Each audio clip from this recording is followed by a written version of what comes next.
In the ever-evolving landscape of the gaming industry, the nostalgic appeal of revisiting classic titles, as well as the quest to make captivating games accessible across various platforms, has given rise to a horde of remasters and ports.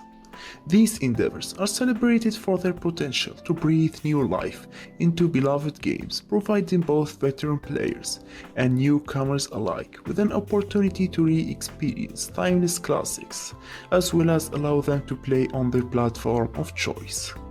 However, remasters and ports can be a double-edged sword. While some deliver enhanced graphics, refined mechanics, and an overall improved experience, others fall short, ruining the cherished memories associated with the original game and missing what made the initial release so special.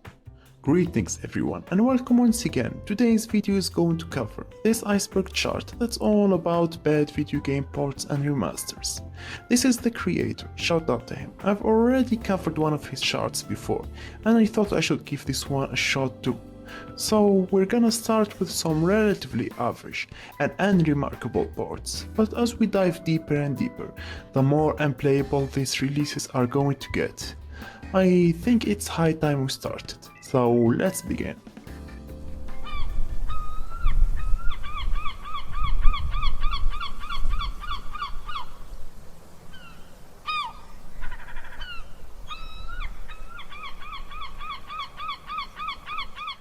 The PS4 port of Horizon Forbidden West succeeds in what it sets out to do, which is to be a decently playable experience for gamers until they can get their hands on a PS5. There are some minor pop-in issues, but nothing game-breaking. Also, the biggest issue is that when going from the game to the menu, there's a 2-second black screen. It's a bit frustrating, but it's still not that long. From what I've seen online, this title somehow manages to look and run better than the original Horizon game. So yeah, if you don't own a PS5 and want to play this game, then the PS4 port is not a bad option.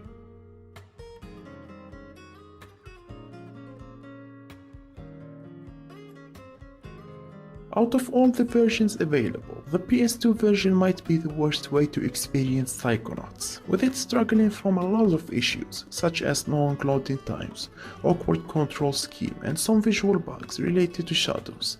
Even the PS4 remastered version that released later shared the same problems. The good thing is that it's playable from start to finish, but still at the moment. If you want to play this classic, then do yourself a favor and pick the Xbox version.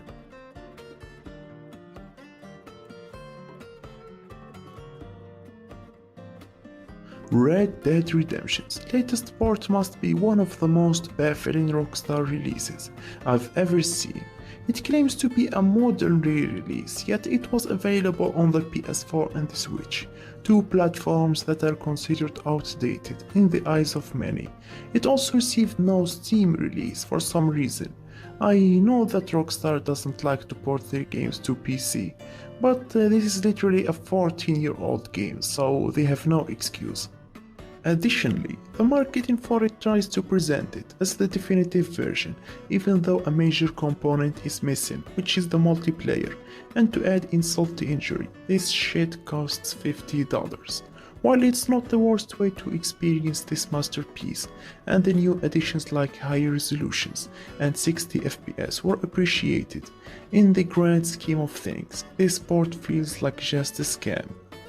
If you own an Xbox console, then I recommend you grab the Xbox version that has all the features in addition to the multiplayer for only $30.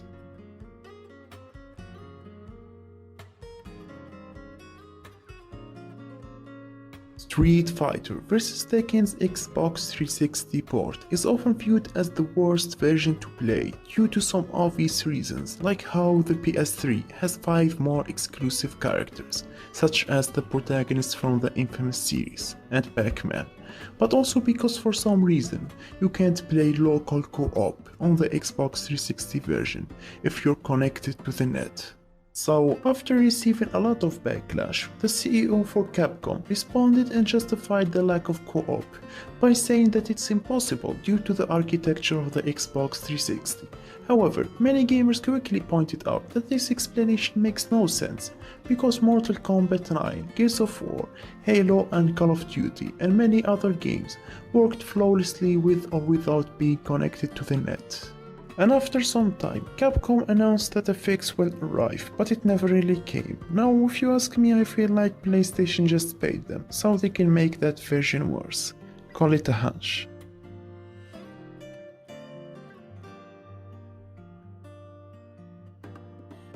When it comes to the Assassin's Creed Ezio Collection Remaster, the developer somehow managed to make a 2009 game look even worse with some really questionable choices in terms of lighting as well as some texture loading problems. This makes the world feel somewhat flat and lifeless, and the new look of the characters didn't really help either, with people mocking how some of the NPCs look downright bizarre. And despite all the previously mentioned graphical downgrades, it still runs on a 30 FPS and 1080p. Also, I forgot to mention that it took away all the multiplayer modes, so basically this collection has none of the improvements you come to expect from a remaster, yet it brings countless new issues. It's not the worst experience ever, but the originals are still objectively better.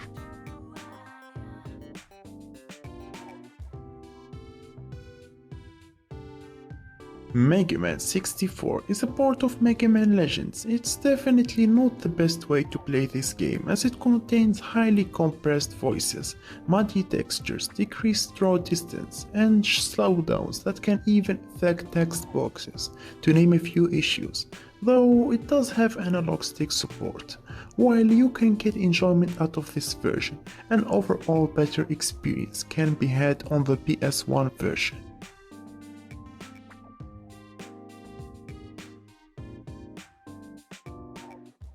Despite all the drawbacks, I find the PlayStation 2 version of Resident Evil 4 to still be a playable and enjoyable experience.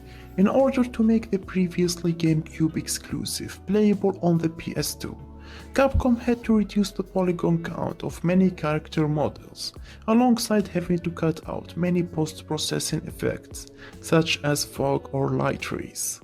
And unlike the GameCube version, all of the cutscenes here were pre-rendered, in addition to the audio being heavily compressed. Thankfully, Capcom made up for these downgrades by adding some new awesome content, such as time challenges, as well as the well-beloved Ada campaign. Out of all the entries on this Iceberg, this has to be the best one by a long mile. Pick it up and you won't regret it.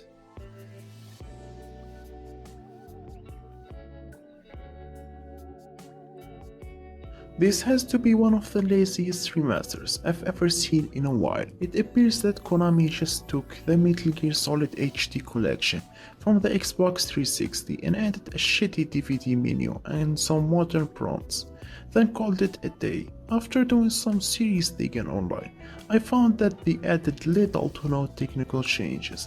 Hell, even the game still runs on 1080p, and the frame rate can even drop on these 20-plus-year-old games.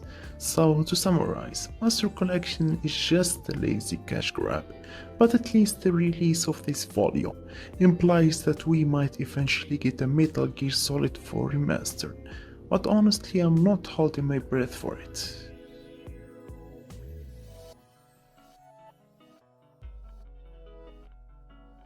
Cave Story Plus proves that just because a game is paid, that doesn't mean that it's better than the free version. To elaborate, Cave Story has two versions, the original freeware release, and Cave Story Plus, a paid version that's available on Steam. According to many players, the original release is actually viewed as the better way of playing the game, with it having an excellent translation that was approved by the original creator, in addition to it having a charming pixelated art style. And as for Cave Story Plus, the translation is much worse and very inaccurate. Also, it tries to increase the frame rate from 50 FPS to 60, which led to the game physics being messed up, and even the new levels weren't even made by the original creator, and it shows. So essentially Cave Story Plus is just an inferior version of the original.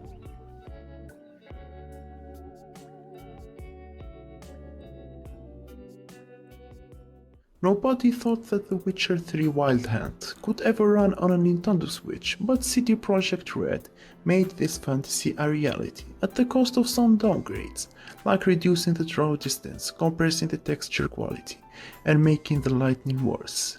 But thankfully the great art direction, expansion support, and relatively smooth performance makes up for it. It's a neat port, but if you want to play this game on the go, in the best possible quality, then play it on a Steam Deck.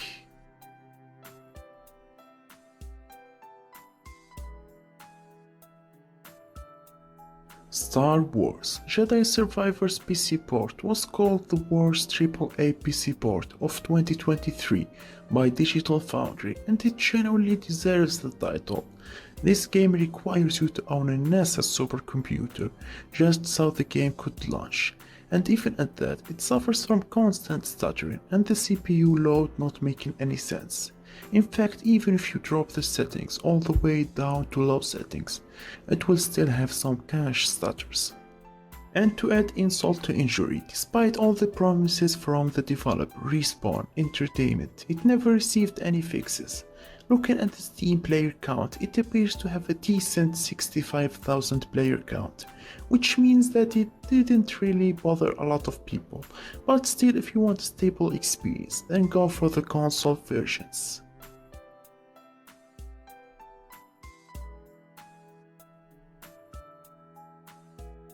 This is a port of Phantasy Star Online based on the Dreamcast version. It's playable, but it has several issues, like the ice effect lacking transparency, lower sound sample rate, in addition to a bad control scheme that commits the cardinal sin of any PC port, which is to directly translate mouse input to analog movement. Sega at least figured out their mistake and eventually made Blue Burst, an enhanced port based on the GameCube version of the game, that added 3 different classes as well as some new weapons. From what I've seen online, the fanbase completely ignores the existence of the first port, and I haven't found a single community server that's still running, unlike the Blue Burst port that thrives to this day.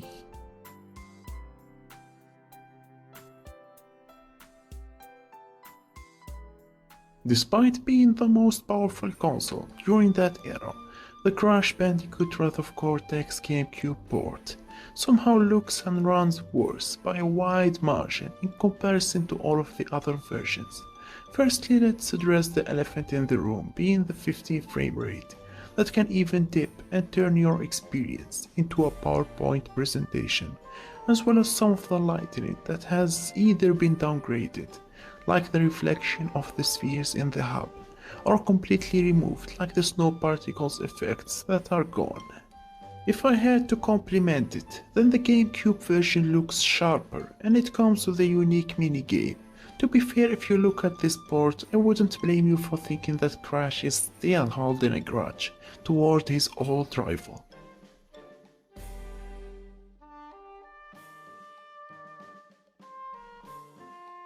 Why is the Xbox 360 version of GTA 5 on this Iceberg? This shit was my entire childhood. I'm sorry OP, but I will not take a slander. No, jokes aside, this port is still an excellent way to go through GTA 5, but installing it is going to be a pain because it comes in 2 discs that you need to install on your hard drive, and if you don't have 30 available gigs, then you're basically out of luck. But other than this issue and the long loading times that have been memed to death, it runs well and looks really good for its platform. The FPS may dip below 30 sometimes, but it's not that big of a deal.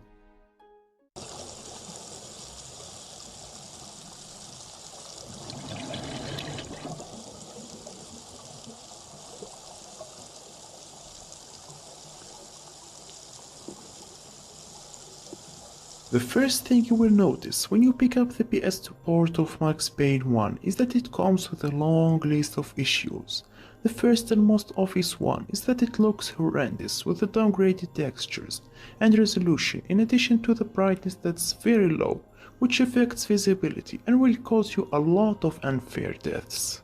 Speaking of death, the second issue you will face is that you will die like a lot because unlike the original title where it allowed you to save wherever you want in order to compensate for how you could die around every corner, with the PS2 version it uses a checkpoint system, which means that if you ever die then you will have to repeat entire sections, which is very unfair if you couldn't tell. And last but not least, the frame rate never goes above 20, and in some fights it would slow down to the point where you can count the frames as they flick by. While this port is technically playable, it genuinely feels like a miserable sadistic experience.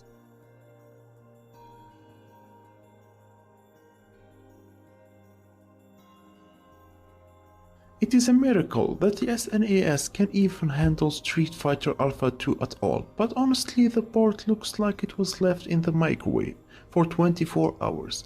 This version comes with a long list of issues, like how it freezes after the start of every match, for what feels like an eternity, and it's missing tons of animation frames. Also, why are there loading screens on a game that utilized a cartridge? Overall, this is just a terrible port of the game. If you want a better experience, then track down the Alpha Collection on the PS2.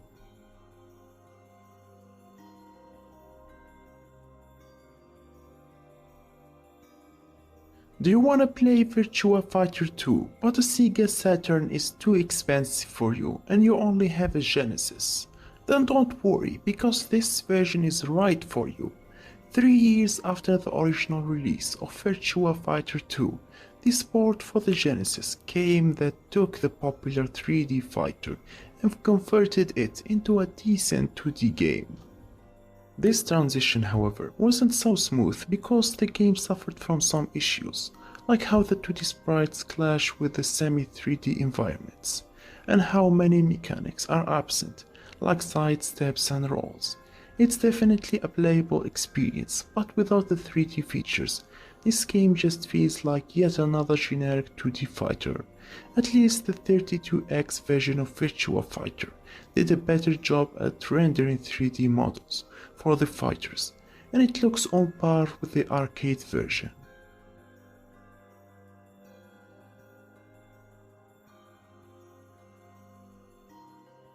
On the surface, the Disco Elysium Switch port may seem like any other port that runs decently and looks okay, but the moment you decide to save your game, there is a 30% chance that the game might crash on you, and basically waste hours of your progress.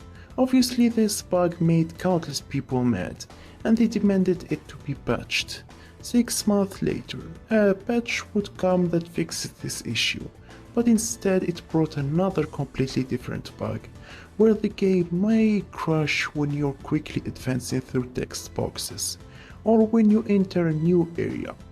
So basically people were left with two options. The first one is to pick up the unpatched version and play Russian roulette every time you want to save, or pick the patched version and risk getting crashes every time you load into an area. This port is genuinely a pain in the ass.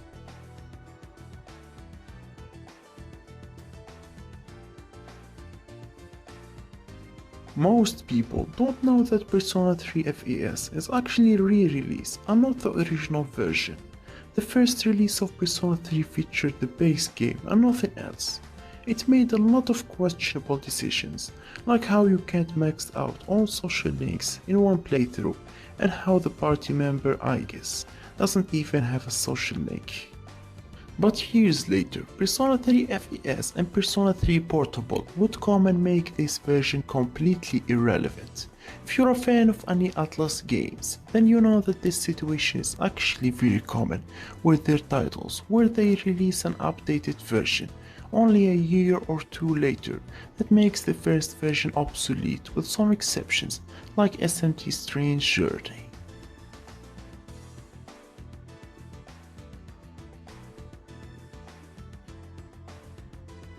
Adding this entry may be considered cheating because it's technically a remake and not a remaster, but who cares? To be frank, this remake is just terrible. In fact, it's so bad that there's this massive Reddit post that lists off everything this so-called definitive version does wrong.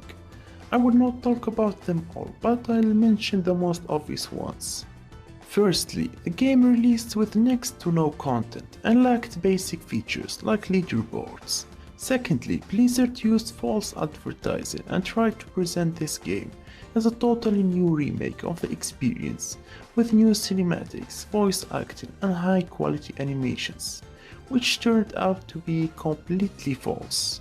And lastly, to top this shit cake, Blizzard refused to give people refunds and even banned those who exposed them. Honestly, this title was one of the first signs that Blizzard was losing its touch.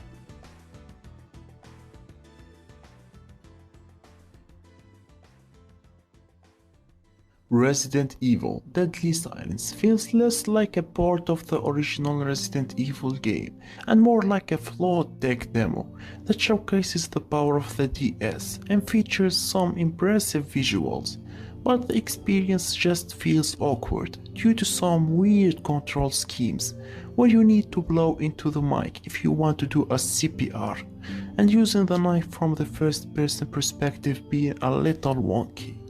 I hear a lot of praise throughout in this port, but when I picked it up I just couldn't see what made it great. Yeah, just play the GameCube version, it's much better than the original in every single way, and it recently got remastered to all modern platforms.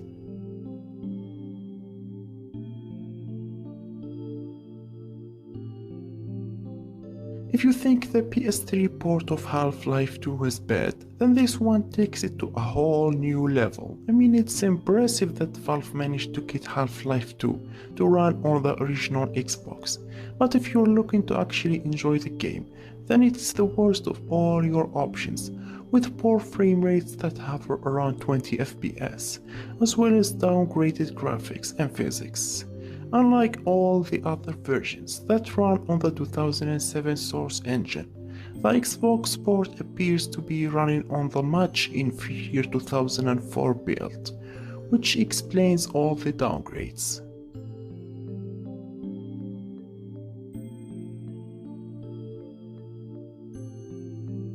The original Ninja Gaiden is yet another case where a game receives an enhanced re-release, which makes the base game outdated and obsolete.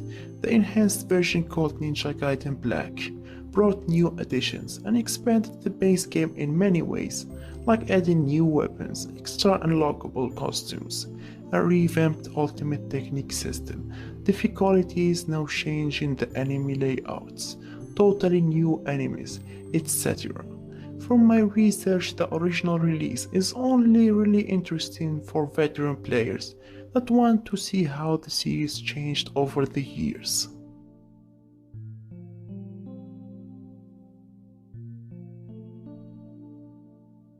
We're not done yet with the Ninja Gaiden series. Between 2012 and 2015, Team Ninja ported their well-beloved trilogy to the PS Vita and the Wii U, with varying degrees of success. The Wii U port of Ninja Gaiden 3 Razor's Edge appears to be the most playable one, while the PS Vita versions of the first two games are subpar ports, with some serious input lag and resolution drops that turns everything into a blurry mess.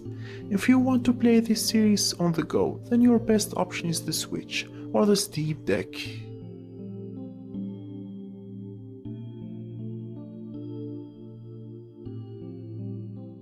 Crazy Taxi Fare Wars takes Crazy Taxi 1 and 2 and makes them playable on the PSP, but at the cost of running on half of the frame rate of the originals, and looking absolutely horrendous. Also, most of the licensed music tracks and brand advertisements were removed, which made it feel a bit soulless. But at least you can add custom music tracks with a memory card and have those tracks play in-game, which is admittedly cool.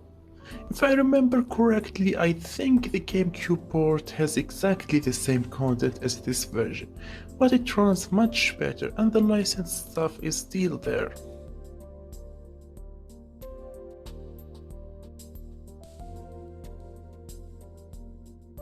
Out of all the available versions, the regular release of Devil May Cry 3 is usually not recommended by fans because it lacks many features that we take for granted, like additional playable characters, Bloody Palace, and the option to continue after dying. A re-release called Special Edition would release fixing many issues and adding new extras. I will say, however, that the original game has some really cool movement exploits that were removed, and better difficulty balancing. Additionally, the PC port for it is much better than that of the Special Edition, and it has mod support, so while it's inferior on paper, I still prefer this version over the Special Edition, despite its drawbacks.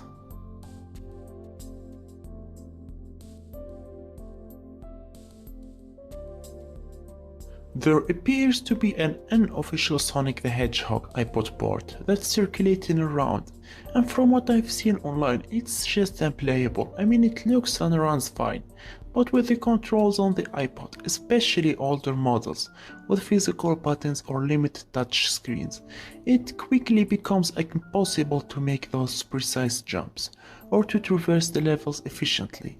I'm not joking when I say that you need cheats to beat this game due to the controls. I don't have a lot to add here, this is just a port that nobody wants.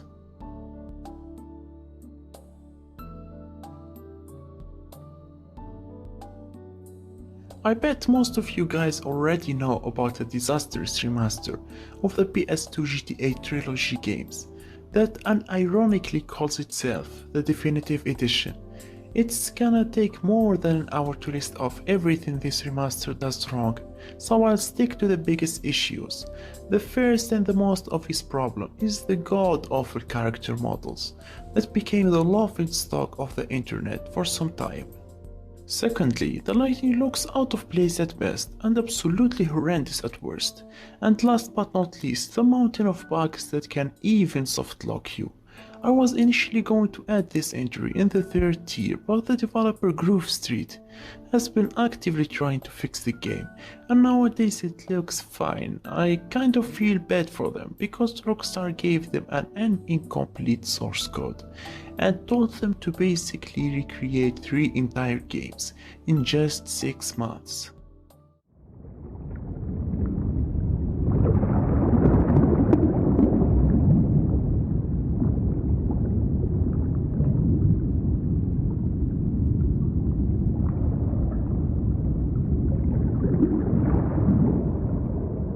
The PS4 port of Ultra Street Fighter 4 is so bad to the point that it was pulled from both the Capcom Pro Tour and EVO 2015 tournaments. It was initially marketed as the ultimate version of Street Fighter 4 that is specifically tailored for tournaments and comes with a lot of balancing changes. But on release, players tore this version apart for its numerous issues. Unlike many entries on this Iceberg, this port doesn't really suffer from low frame rates, but instead from some serious input lag, which really sucks on a game like this, that requires frame perfect inputs. And it apparently appears to have no anti-aliasing and aniscopic filtering that leads to the graphics looking jagged, grainy or blurry. As a casual fighting game player who doesn't really care about input delay, I don't think this entry is as bad as fans are saying, but goddamn is it unpolished.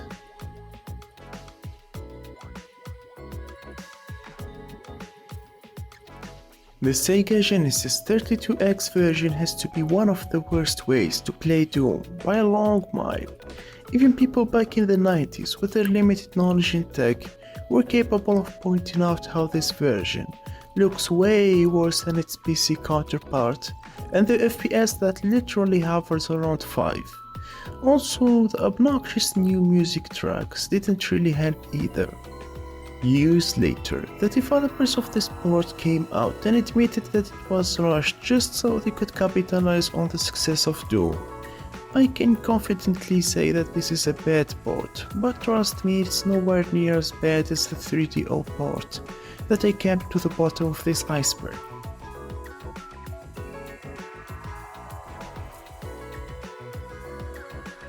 Playing this game on the Xbox 360 back on release wasn't a pleasant experience to say the least. I remember being really excited as a teen to play Crysis 3 because I enjoyed the first two games, and when I eventually got my hands on it and booted the game up, I noticed that something just felt off. I mean, the frame rate wasn't great, but it was playable, and the visuals were sharp, but after beating it, I finally realized that the aim assist wasn't working, and throughout my playthrough, I basically had to perfectly line up my crosshairs on enemies with a controller on 25 FPS. It would take the developers 4 months to address this issue, and by that point I had no interest in replaying it again. I played a lot of bad ports on this Iceberg, but this was the first time a bad port has actively ruined my experience.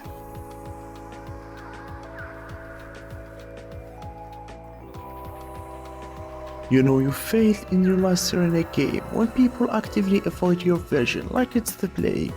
And the same thing could be said about Silent Hill HD Collection. This remaster actively takes away from the originals, with sounds playing at the wrong time, pitch and volume, missing textures, incorrect textures, broken textures, the lighting system being completely downgraded, and many other issues. This version deserves to be on the bottom tier, but I kept it here because the people tasked with making this remaster weren't even given the source code properly, which led to them having to recreate around 40% of the textures. I wanna feel bad for the developers, but I can't help but despise the existence of this collection. Even if this is your only option, don't pick it up.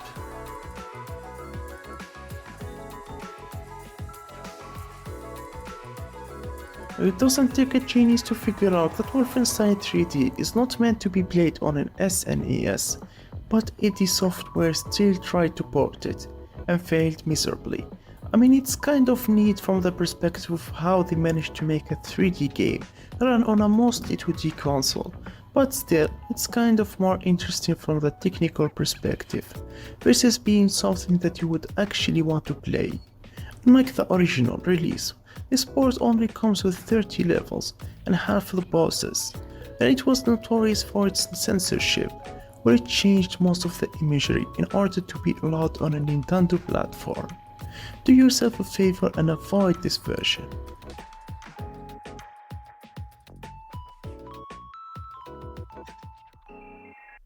You know what happens when you try to port a game that doesn't even run properly on PC and put it on the Switch? You end up with a disastrous port like Ark Survival Evolved on the Switch. I'm genuinely surprised it even launches, but the experience is totally miserable, with a resolution that can even drop down to 360p, in addition to the god-awful texture quality. And if you play it for longer than an hour, then the Switch will start making some seriously disturbing noises, like it's melting from the inside.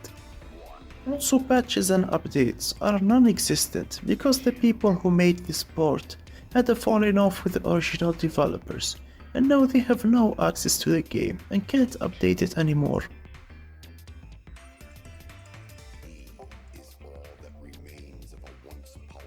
Unlike many entries on this tier, the PS3 Skyrim port is actually a very decent port that does an alright job in making it playable on the PS3, but sadly it has a single fatal flaw, which is the fact that there exists a bug in the PS3 version of Skyrim, which when your save file exceeds a certain size of 6 MB or more, and you have been playing for about an hour, you will experience a certain amount of lag, and the frame rate will start to decrease over time to the point that it drops to 2 or 1 FPS, and after that it eventually just crashes.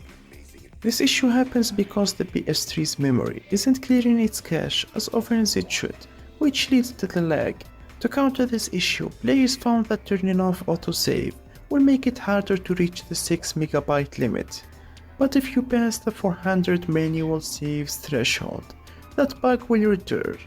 Despite all the outrage from fans and news outlets, Bethesda refused to acknowledge this issue and fix it, even though this bug also appears on the PS3 versions of Fallout 3 and Fallout New Vegas.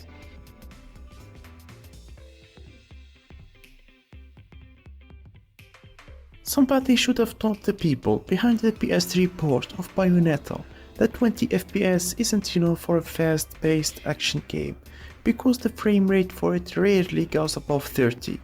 Honestly, if this was a turn-based RPG or visual novel, then I wouldn't mind it, but with a game like Bayonetta, 20 FPS is just not enough. Some of the performance issues, like the stutters, can be fixed by installing the game on a hard drive, and the patches managed to make it run slightly better. But in the grand scheme of things, it's still a poorly optimized port, and the worst version to play.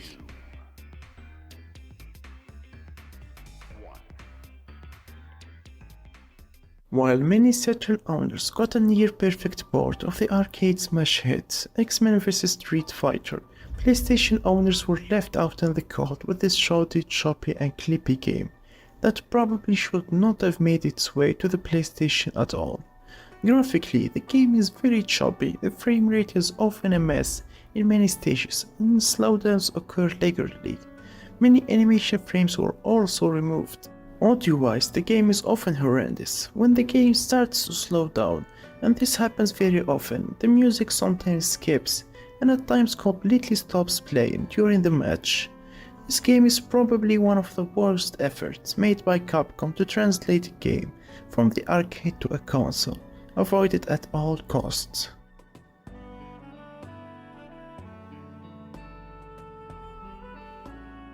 We all know about Symphony of the Night, one of the best PS1 games of all time, but did you know that it also received an obscure Japan-exclusive Saturn port that is full of performance and visual issues, like transparency issues and problems with the rendering of 3D particles. It also gives fans a bunch of things they never asked for, while taking away some of the things that made the original game so great. The only good thing about this version was the new boss called Maria and her theme that is praised to this day.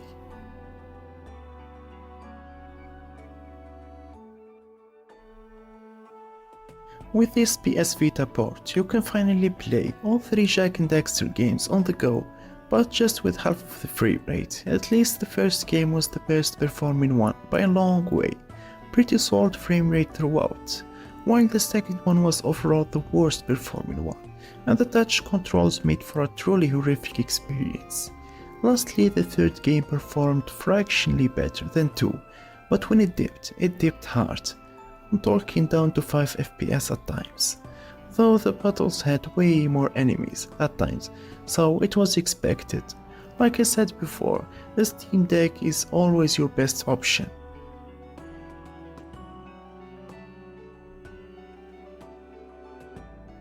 The best way to describe the GameCube Sonic Adventure DX port is that it's a botched port that ruins the textures and introduces more glitches. In fact, it's so buggy that there is an entire website dedicated to the glitches found in this version. Honestly, the absolutely pitiful state of DX has to be seen to be believed. Most people who aren't Sonic nerds aren't aware of how awful the port job was, especially since most people's conceptions of Sonic Adventure 1 are of DX and not the Dreamcast original. Weirdly enough, the Sonic Adventure 2 port to the GameCube was actually well done, despite coming earlier, so who knows what the hell went on with DX.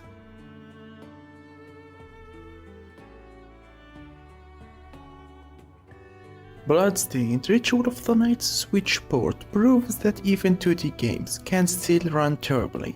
From what I've seen researching this entry, the reason this port runs poorly is because it was developed on an old build of Unreal Engine 4 that the Switch's GPU struggles with. Also, the devs didn't bother reducing the polygons of some of the models, which led to the memory being maxed out, and in turn the FPS dropping. However, the most amusing thing about this port is that it ended up being the most successful version in terms of sales. This is still a fantastic game, but the Switch port was quite the blemish on an otherwise successful Kickstarter.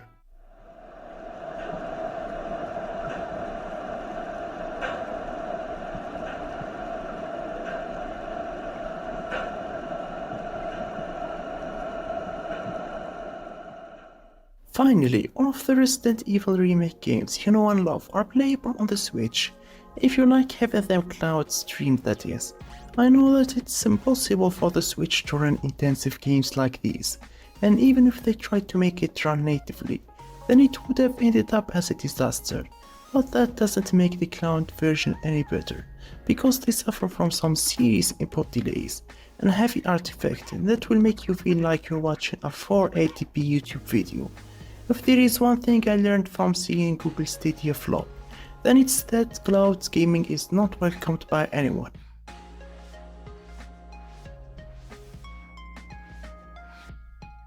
Apparently, this was a mobile remake of Sid the Dummy that got ported to next-gen consoles with no improvements, despite the Switch, PS4 and PC being more powerful than early 2010 smartphones. The remaster of this game is far more problematic, with each version of the game having their own flaws.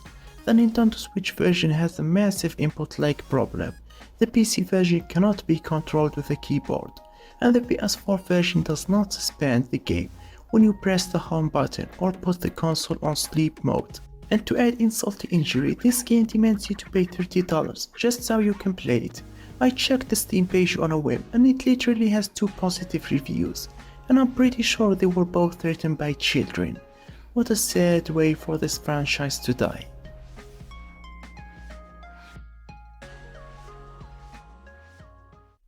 Phantasy Star 2-4 on these two handhelds has this massive issue where neither of them has an internal safe battery, which means that you will have to start the game from the beginning if you ever power off either system. Not to mention that JRPGs on these platforms usually take about 5 to 8 hours to beat, so good luck trying to play through it all in one sitting. Also, whenever you die the game kicks you back to the main menu, so you can reload the previous save. But like I mentioned before, a saving feature isn't a thing here, so basically every time you die, you lose all your progress.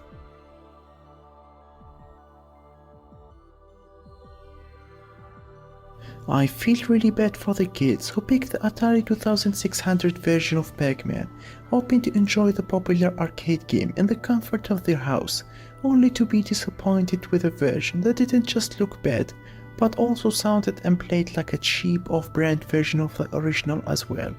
This must have been an early life lesson for those kids on disappointments and learning how to manage expectations, and how if someone tells you something that sounds too good to be true, then it probably is.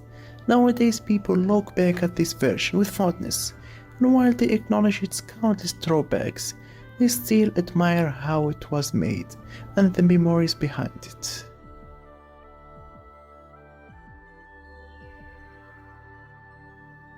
I genuinely want to know what led to the creation of the WWE 2K18 Switch port. I can go on for hours listing off issues, like the dreadful frame rate, out of sync commentary, atrocious character models, input lag and many other issues, but I won't for the sake of your sanity.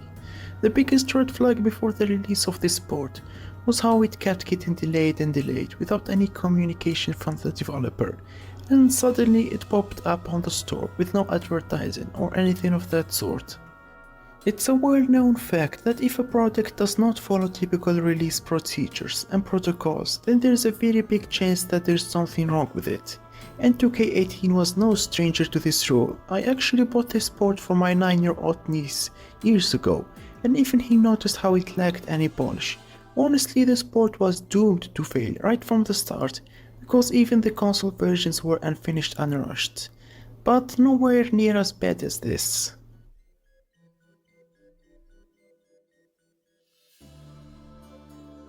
Besides the confusing title, Sonic the Hedgehog Genesis is actually a port of Sonic the Hedgehog on the GBA that tries to translate the original game to a handheld, while actively failing miserably.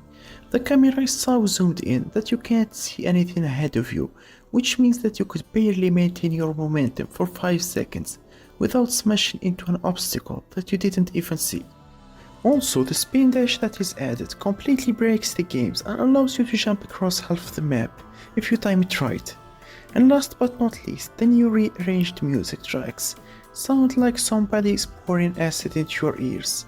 At least the developer atoned for their sins and created the masterpiece called Sonic Mania.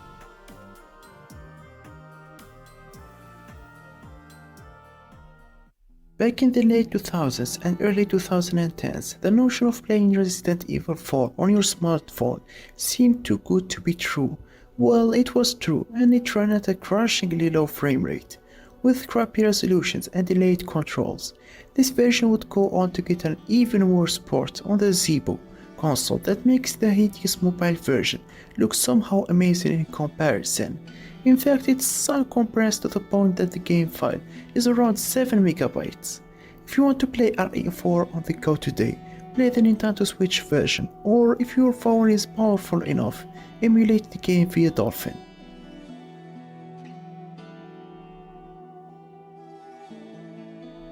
The Ouya port of Oddworld Stranger's Wrath runs like a moderately fast slideshow. The developer Re-Res had to lower the graphics settings to get the game at a playable frame rate. Also, a much better HD re-release came out on the PS3 a couple of years earlier, making this version of the game dead on arrival, alongside the console it released on. I mean, am I the only one who still remembers this failure of a console and how it tried to compete against Sony and Nintendo with titles that are just glorified mobile games? What a joke.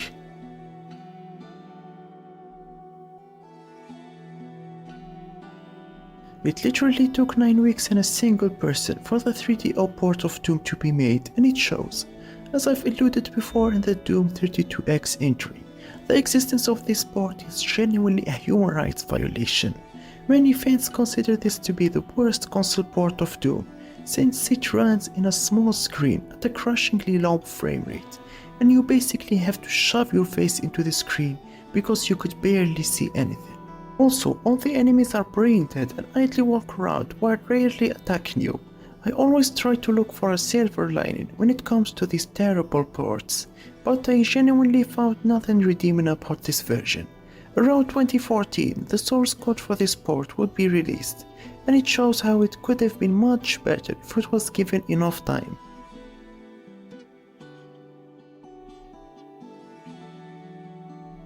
Out of every single entry on this iceberg, nothing could top the atrocity that is the PXP3 port of Sonic & Knuckles, because it literally doesn't even launch. To elaborate, this version of the game assumes that an incompatible cartridge for the lock-on mechanism is detected, so you cannot play the actual game aside from the bonus stages, and even those bonus stages could only be accessed with some cheat codes. Kudos to the OP for even finding out about this game, because I looked all over the internet for info, and outside of some random forum posts and the YouTube video you guys are watching in the background, there is next to no information available about this port.